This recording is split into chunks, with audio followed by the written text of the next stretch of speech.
I thought the hardest day of my life would be saying goodbye to my sister, the woman who raised me when no one else would. But nothing could have prepared me for what happened at her funeral. There I was, heartbroken, standing beside her casket, when I heard whispers behind me. Laughter, my own nephews. "She won't notice a thing, it's already done." This old woman, she'll leave here with memories, and nothing else. In that moment, I felt like I disappeared, like I had become disposable. Maybe you felt that too, when the people you loved the most made you feel invisible, forgotten, betrayed. After a lifetime of sacrifice, I was treated like a burden. But grief has a strange way of revealing truths, because just when I thought I had lost everything, something or someone arrived. And what followed changed more than just that day. It changed everything. My sister's house smelled like cinnamon, old books, and the faintest trace of lavender. The same perfume she wore since I was a child. She wasn't just my sister. She was the only mother I ever really knew. At 16, she gave up everything to raise me. School dances, college applications, late nights out with friends. I remember sitting on the kitchen floor as she cooked, humming softly, her back turned, her silhouette steady, always steady. Even as a girl, I knew that steadiness was rare. I clung to it. Her love didn't need words. It lived in the way she poured 2 cups of tea instead of 1, even when she was exhausted. She never called herself strong, but I did. She taught me how to braid my hair and how to hold my head high. She stayed up with me through nightmares, breakups, college exams. I don't think she ever truly rested, not while I was growing up. Her sacrifices came quietly, wrapped in moments so ordinary I almost missed them. She worked nights at the diner, then sewed dresses until dawn. But she still packed my lunch with little notes inside, signed with a heart. No one ever told her she was remarkable, but she was. Every thread of my life was stitched with her hands. And now, those hands were cold in a satin-lined box. I wasn't ready. I don't think I ever could have been. At the service, people came up to me with practiced sympathy, telling stories that felt polished, surface level. She was such a kind woman. She loved you so much. I smiled, nodded. But inside, I was screaming because they didn't know. They didn't see her crying in silence after losing a job or skipping meals so I wouldn't feel hungry. They didn't know how many nights she watched over me like a guardian, brushing my hair from my forehead while I slept. She wasn't just kind. She was fire beneath frost, a quiet warrior who carried us both. I stood by her casket, watching the flowers sway in the breeze from the open chapel doors. The scent of lilies was overwhelming, beautiful, but suffocating. My chest felt tight, the walls too quiet. I didn't want this to be the last time I saw her face. Her skin was powdered, her lips unnaturally still. I wanted to touch her, to whisper something only she would understand. But the moment was fragile, heavy with goodbye. And that's when I heard it. The first whisper. Then laughter. Close, behind me. Not grieving, not mourning. Smirking. At first, I thought I'd imagined it, that maybe grief was playing tricks on me. But then I caught the words. She won't notice a thing. She'll leave with memories, and nothing else. My blood ran cold. My own nephews, my sister's sons, their voices, coated with venom, sliced through the air like razors. I turned, stunned. But they didn't even flinch, just kept whispering, kept laughing. That was the moment something broke inside me, because in that room filled with flowers and farewells, I realized I wasn't just grieving my sister. I was standing in the middle of a betrayal. I stayed perfectly still, hoping I had misunderstood. That maybe the words weren't meant the way they sounded. But then came the second wave of laughter. Low, smug, and unbothered. The kind of laugh that doesn't belong at a funeral. I turned my head slightly and caught their faces in the reflection of the polished casket lid. My nephews, in tailored suits and smug expressions, whispering as if their mother's body were just furniture. I felt a chill crawl up my spine. It wasn't just disrespect, it was cruelty. And suddenly, the warmth of all those shared memories felt like glass shattering underfoot. She already lived more than she deserved, one of them murmured. I couldn't believe it. These boys, no men, who she had raised with the same selflessness she gave to me, now spoke of her as if she were a burden, something to toss out with the funeral flowers. I remembered when they were babies, how she rocked them through fevers and school bullies, how she held their hands after heartbreaks, and now, just days after her last breath, they were laughing about tricking me with a false will. My chest ached in ways I hadn't known it could. I wanted to scream, to slap the smugness off their faces, but I couldn't move. I stood there, paralyzed by the weight of betrayal, as though my feet had sunk into the chapel floor. I felt like I had been erased, not just from the inheritance, but from the family itself, like I had become an unwanted relic of a life they no longer respected. Grief twisted into humiliation. Was that all I was to them? An old woman with no power, no voice, no place? I thought losing my sister would be the deepest pain. But they had carved something even colder into me. People kept walking past, offering hollow condolences, their eyes sliding over me like I wasn't even there. Meanwhile, my nephews kept talking, confident in their scheme, not even trying to lower their voices. The papers are signed. She's got nothing. I gripped the side of the casket for balance, my fingers trembling. My sister's face was peaceful, too peaceful. She had no idea what they were doing, or had she? A seed of doubt took root. Maybe she'd known. Maybe she had seen this darkness long before I did. I blinked away tears. I wasn't just mourning anymore. I was unraveling. The service continued around me, but I felt detached, like I was watching from outside my own body. My hands were cold. My mind raced. Had they really faked her will? How long had they been planning this? And why me? Why betray me of all people? I couldn't make sense of it. But in that moment, a voice deep within me whispered something else. Don't let this end here. I didn't know what I would do. I didn't know if I had any fight left in me. But then the chapel doors creaked open, and in walked a man I didn't recognize, holding a leather folder tight against his chest. I watched the man walk past rows of guests, quiet but assured, like he belonged there. No one stopped him. No one even looked twice. But I couldn't tear my eyes away from the folder in his hands. It felt like he was carrying something sacred, or dangerous. My nephews didn't notice him at first. They were too busy smirking, too sure of their victory. I felt so small in that moment, powerless.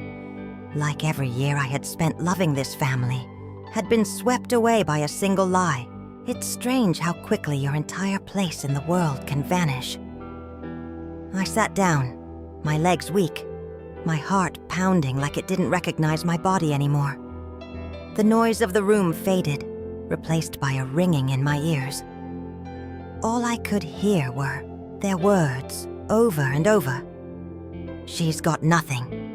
She won't notice a thing. I kept wondering, was that really how they saw me? Had I become invisible while I wasn't paying attention. My sister once told me that aging was like turning into smoke. People stopped touching you, looking at you, hearing you, and now I knew exactly what she meant.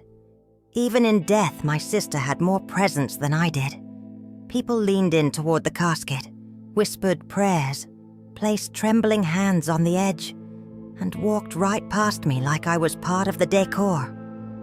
I could have screamed, and no one would have blinked. That's what hurt the most. Not the inheritance, not the papers, not even the betrayal. It was the silence around me. The way everyone moved around my pain, careful not to disturb it. I was grieving in plain sight, and yet I might as well have been invisible. The man finally stopped beside me. His suit was too crisp for a funeral, his shoes too polished. He bent down slightly, his voice gentle. "Are you Miss Holden?" I nodded, unsure whether to trust my own name. He held the folder tighter, as if afraid to break the moment. "Your sister asked me to deliver something. Personally. She was very specific." That word sent a chill through me. Specific. My sister always planned things to the last detail. Maybe, just maybe, she'd seen this coming. My hands shook as I reached for the folder, not ready for what it might hold. As my fingers brushed the leather, I caught my nephews watching us from across the room. Their smiles faltered, their eyes narrowed. They knew him. Or worse, they knew what he had. And suddenly, for the first time that day, I felt the weight shift. Not enough to stand tall. Not yet. But enough to breathe again. Enough to hope. Because if my sister had left something for me, maybe I wasn't as disposable as they wanted me to believe. And maybe, just maybe, this story wasn't over yet. The man guided me gently to a quieter corner of the chapel, away from the murmur of guests and the sharp glances from my nephews. I clutched the folder to my chest, unsure whether to open it there or run somewhere private. His presence was oddly calming, like he carried not just papers, but purpose. "She didn't trust many people," he said softly, "but she trusted me with this." I looked up at him, blinking through tears. His eyes were kind, familiar almost. "She called me 3 days before she passed," he added. "Told me everything." My fingers trembled as I opened the leather. Inside was a handwritten letter, her cursive flowing like music I hadn't heard in years. Just seeing her handwriting broke something open inside me. "If you're reading this," it began, "then they've already tried to erase you," I gasped. My breath caught in my throat as her voice filled my mind, every word echoing with her fierce love. She knew. She saw it coming. And instead of warning me with fear, she armed me with truth. The pages beneath the letter were heavy. Legal documents, dates, signatures, the original will. I flipped through it all slowly, my heart pounding louder. With each turn, everything she owned, the house, her savings, the land our parents left us. She had left it all to me, not out of revenge, but out of love. She wrote about watching me care for her in her final months, about the sacrifices I had made quietly, the way I held her hand at night. "You were always the one who stayed," she wrote. "You saw me, so now I see you." My throat tightened. I had no idea she felt that way. I had always thought I hadn't done enough. At the very bottom of the folder were photos, printed, time-stamped. My nephew standing in her hospital room, her body frail, their faces hard. One of them was holding a pen. Another was flipping pages. In another image, one was reaching toward her IV. I covered my mouth. Tears spilled without permission. There were audio files, too. recordings of whispered threats, manipulation, quiet cruelty spoken beside the dying bed of the woman who gave them life. My hands went cold. I didn't want to see more, but I had to. She needed me to. And tucked at the back of the folder was one final sheet, her writing clearer than ever. Read this aloud, in front of them. My voice deserves to be heard, and so does yours. I looked up at the man, stunned. He nodded once. She wanted you to know you weren't alone. I clutched the folder tighter. I had arrived at this chapel carrying grief, but now I held something else too. Her voice, her will, her last act of love, and with it came a terrifying, electrifying thought. Maybe I wasn't there just to say goodbye. Maybe I was there to finish what she started, the weight of the folder pressed against me like a heartbeat. I walked slowly back into the chapel, each step echoing louder than the last. My fingers were clenched, my pulse thudding like a war drum. The room hadn't changed. Same flowers, same murmurs, same polished wood holding her body. But I had. I was no longer just her little sister grieving and forgotten. I had something that could crack the silence wide open. My nephews saw me return and froze.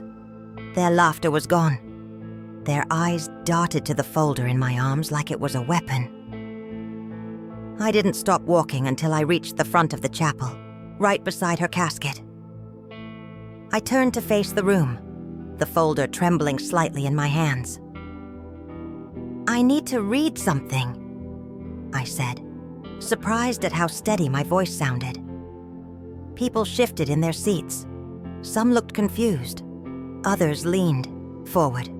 My nephew stood, almost in unison, as if trying to stop me. But the man, the lawyer, stepped beside me and shook his head firmly at them. They sat back down, their faces pale. For once, they looked unsure. It was the first time I'd seen them afraid. I opened the letter. My sister's words rose into the room like incense. Slow, heavy, undeniable. Her voice spilled from the page, strong even in death. She wrote about love, about sacrifice, about the difference between blood and loyalty. She spoke of the nights I sat by her bedside, of the kindness I never thought she noticed. Then she named them, her sons, and described in painful detail what they had done. She listed dates, names, witnesses. Her tone never turned bitter, only clear, firm, as if she had waited her whole life to be heard like this. Gasps filled the room. Someone dropped a hymnal. I heard whispers turn into stunned silence. My nephews sat frozen, their hands gripping the pews. I kept reading.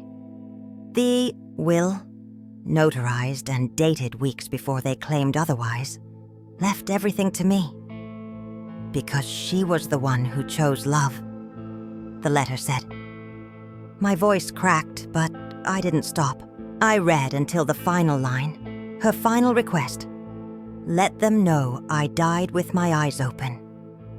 I looked at her face one more time. Serene, still. And I knew. She hadn't been afraid to leave, because she trusted me to finish the story. And when I finally lowered the paper, my hands were shaking. But my spine was straight. The chapel was silent. Not even a breath. My nephews stared at me with a hollow kind of rage, like boys caught in a lie too big to explain. But I wasn't afraid of them anymore, because I had the truth. And the truth has a sound. It echoes, even in the deadest of rooms, especially when spoken with love.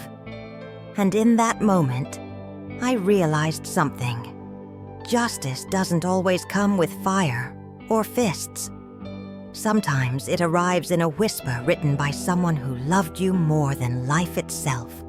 The silence in the chapel was thick, like fog that refused to lift. I could hear someone breathing hard in the back row, maybe trying to understand what had just unfolded. But I wasn't watching the crowd. I was watching them. My nephews sat side by side, stiff, color drained from their faces, their mouths opened slightly, searching for words, for lies, for escape routes. But there were none. Not anymore. The weight of my sister's words pinned them down with more force than any accusation ever could. And still, not a single apology. Came, the older one, Thomas, cleared his throat and stood, attempting to salvage the moment. She was confused near the end, he muttered, voice too soft, too rehearsed. But no one moved. No one believed him. The letter had done more than expose their deceit. It had ripped away the illusion that they were grieving sons. In their silence, their shame screamed louder than any defense. I watched as a woman in the third pew, a neighbor, I think, shook her head in disgust. The judgment wasn't mine to give. It was already written across every face in that room. Beside me, the lawyer crossed his arms, unmoved. He had heard it all before. These moments, when truth shatters reputation, weren't new to him. But for me, it was surreal. I wasn't vindictive by nature, but I had never felt such fierce clarity. My sister didn't want revenge. She wanted light. She wanted their faces uncovered. Not in rage, but in truth, and now they were. Nothing they said could put the mask back on. The story was no longer theirs to control, and that terrified them. I stepped away from the podium and looked directly into their eyes. For a second, they looked like children again. The boys who used to climb trees and cry over scraped knees. But those boys were gone. What remained were men who chose cruelty when they could have chosen gratitude. "She loved you," I said quietly. "Even when you didn't deserve it." One of them flinched, the other looked away. And for the first time since the funeral began, I felt something shift inside me. Not anger, not pride, but release. Around us, the room was still, but I could feel the weight of collective realization sinking in. Not just about what they did, but about what they lost. My sister was gone. Her estate was gone. Her memory now belonged to the truth. And as they sat there, surrounded by flowers they probably didn't even pay for, they realized there would be no redemption behind closed doors, no quiet rewriting of what happened, because I had read every word, and the voice they tried to silence had just echoed through every corner of that chapel. I stood tall beside her casket, my hand resting gently on the wood. It wasn't just grief in my chest anymore. It was resolve. My sister had chosen me to carry her final message, and I had done it. But now, I needed to speak not just her words, but mine. Words I had swallowed for too long. I turned once more to face the room, my voice low but unwavering. "Today you didn't just bury a woman," I began. "You buried your second chance." My nephews didn't flinch. They couldn't. They were frozen in the truth. The weight of my sister's letter still lingered in the air. But this moment, this was mine. I looked into every eye that dared meet mine. "She gave you everything," I continued. "And when she needed grace, you offered greed." My voice didn't shake, not once. Years of silence, of staying quiet to keep the peace, had taught me how to make my voice land with quiet power. I wasn't yelling. I didn't need to. The shame in that chapel was loud enough for all of us. The truth had already done its work. Now I was just making sure it stayed. Someone in the back sniffled. Maybe from sorrow, maybe from guilt. But I stayed focused. She told me once that people show their true hearts when death walks in the room, that some will kneel in love, and others will reach for the table. I paused. Well, you reached, and you stole, and you failed. My nephews stared at the floor now. I think they finally realized there was no recovering from this. Not in the eyes of this town, not in the echo of her legacy. My sister had spoken through me, and now I was speaking for myself. I took a long breath, the kind that shakes something loose inside your ribs. She raised you, and you sold her out before her body was even cold. My voice dropped. You didn't just lose an inheritance today. You lost something much harder to replace. The right to say you loved her without lying. That line settled like dust in the room. No one moved. No one dared to interrupt, because they all knew. This wasn't vengeance. This was the funeral of pretense, the burial of every false story they'd tried to craft in whispers. And then, with my heart hammering and my sister's strength in every step, I turned and walked down the aisle, alone. No hand to hold, no arm to lean on. But I didn't feel weak. I didn't feel broken. I felt carried. Not by the people around me, but by the truth inside me. The truth she gave me. And as I pushed open the chapel doors and stepped into the afternoon light, I realized something I hadn't dared believe. I wasn't invisible. Not anymore. And they would never forget the sound of my voice again. The sun outside felt different. Not warm exactly, but honest. It lit up the steps of the chapel like a path laid just for me. I paused at the top, folder still clutched in my hand, and looked back one last time. The doors slowly began to close, behind me, sealing in the murmurs, the silence, the stunned expressions of people who finally saw what was hidden. I didn't cry. Not then. My tears had already fallen. For her. For what was lost. For what would never return. Now there was only space. Space to breathe. Space to stand. I walked slowly, each footstep deliberate. I wasn't rushing toward anything, just moving through the moment. The breeze tugged gently at my coat, and I imagined it was her, walking beside me the way she always used to. She hated injustice, not just in courtrooms or politics, but in kitchens, in families, in hearts, and she had found her own quiet way to make it right. Not with anger, not with punishment, but with truth. She knew what they were capable of. She saw it clearly, and instead of warning me in whispers, she gave me a stage. At the edge of the parking lot, I stopped. I looked up at the sky, that pale, endless blue she always said, reminded her of childhood summers. I whispered a thank you.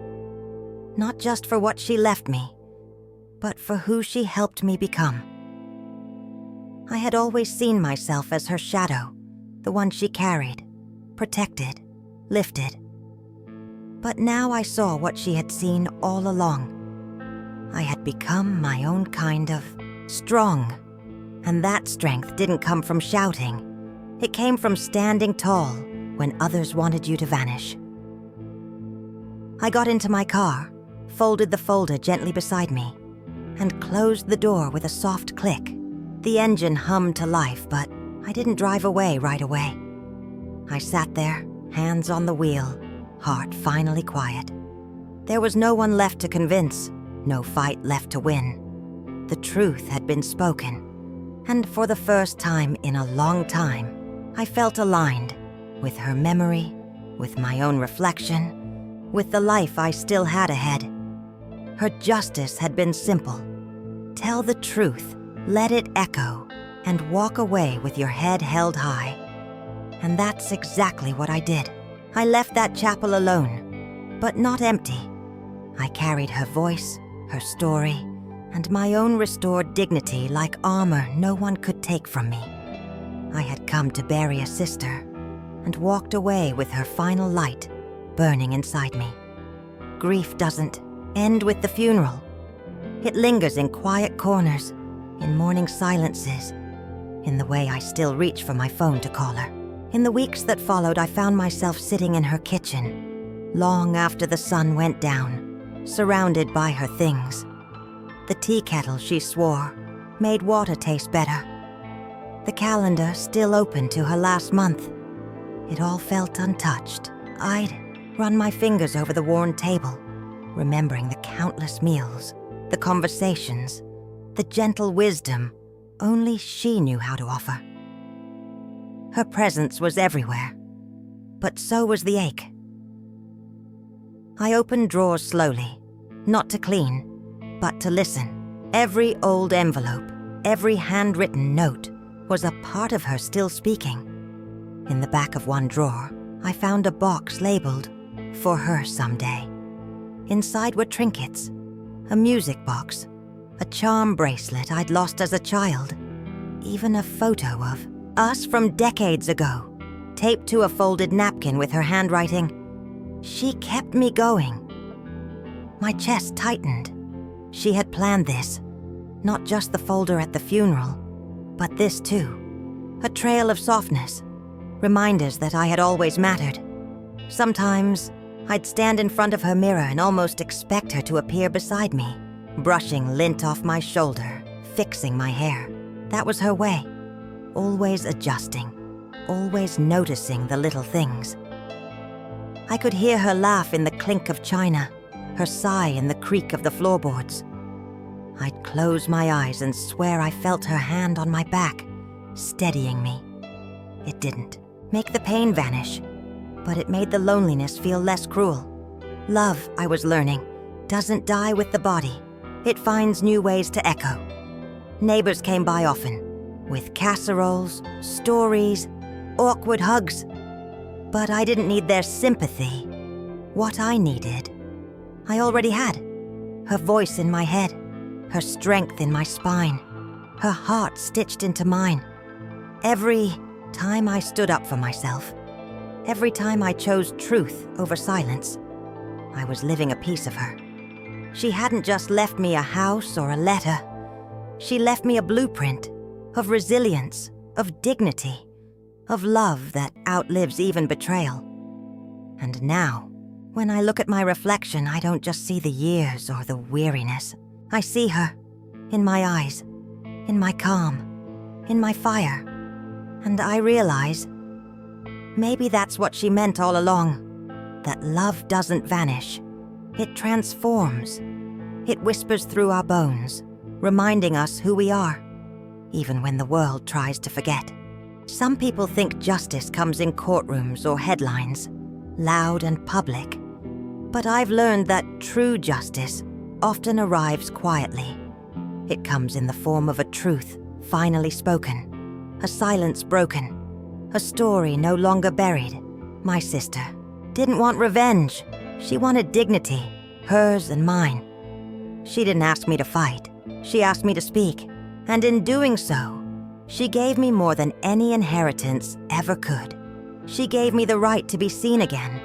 And once seen, you can never be invisible the same way again. I didn't chase punishment for my nephews. I didn't file charges or demand apologies. I didn't need to, because the truth had already done what truth always does. It exposed, it revealed, it shifted the way people looked at them and the way they looked at themselves. They now walk with eyes a little lower, voices a little softer. That's not my doing, that's consequence, and I won't carry bitterness for them. I'll carry clarity. I'll carry her memory, untwisted, untainted. She trusted me to keep it whole, and I have. I sit on her porch now most evenings, wrapped in one of her old shawls. The same one she wore on cold mornings when she'd make me oatmeal and hum to the radio. I sip tea from her favorite mug, and I let the breeze wrap around me like a second skin. The same wind that once pushed petals through the chapel door now feels like her fingers in my hair. There's no need for anger here. Only peace. Only breath. Only the sound of her absence, which somehow feels like presence in another form. Injustice tried to erase me, tried to shrink me into silence. But love, the kind that outlasts schemes and signatures, pulled me back, made me bigger than their plans, stronger than their betrayal. And now, I walk lighter. Not because I've forgotten what they did, but because I remember who I am, who she reminded me I could be. That's the thing about justice born from love. It doesn't burn bridges. It simply walks away from them. So I'll keep walking forward, with her voice in my memory, my own voice finally steady, and the kind of peace that only comes when the truth, no matter how late, finally finds its way home. If this story touched your heart, let me know your age and where you're watching from in the comments. And if you've ever felt forgotten, but found your voice again, don't leave without hitting subscribe. There's more to come, and your story matters too.